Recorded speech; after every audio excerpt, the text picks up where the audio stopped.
पावनी जी, दिल्ली से। राधे राधे। राधे राधे महाराज जी।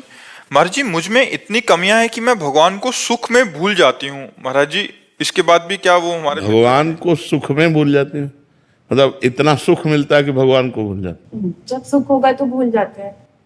हाँ, वैसे सबका स्वभाव है। सांसारिक जब अनुकूलता होती है तो भगवान का विस्मरण हो जाता है, लेकिन अगर हम सुख में भगवान का आनंद पूर्वक भजन करें तो हमारे अंदर क्षमता आ जाएगी कि दुख में भी भगवान का भजन कर पाएंगे।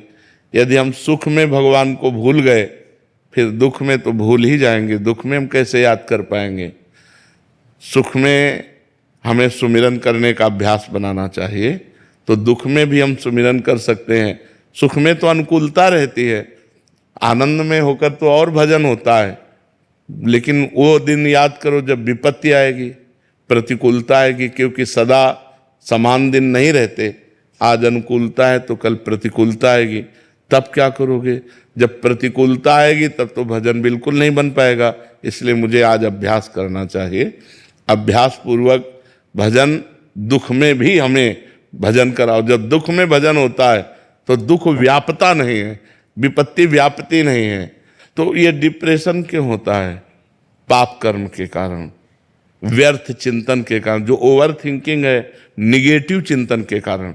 जब नकारात्मक सोच बढ़ जाती है, ओवर थिंकिंग बढ़ जाती है, तो आदमी फिर डिप्रेशन में पहुंच जाता है। डिप्रेशन में पहुंचने पर चिंता, शोक, भय, मृत्यु, ये सब छा जाता है और वो जीवन बिल्कुल नर्क जीवन हो जाता है। इसलिए हमें लगता है हम पाप कर्म ना करें, अच्छे कर्म करें और भगवान का स्मरण करने का अभ्यास करें। सुख में तो बड़ी सुविधा होती है भगवान के स्मरण की, दुख में थोड़ा दुविधा हो जाती है। लेकिन सुख में ही यदि हम भगवान को भूल गए तो दुख में तो याद ही नहीं कर पाएंगे। इसलिए हमें अभ्यास करना चाहिए।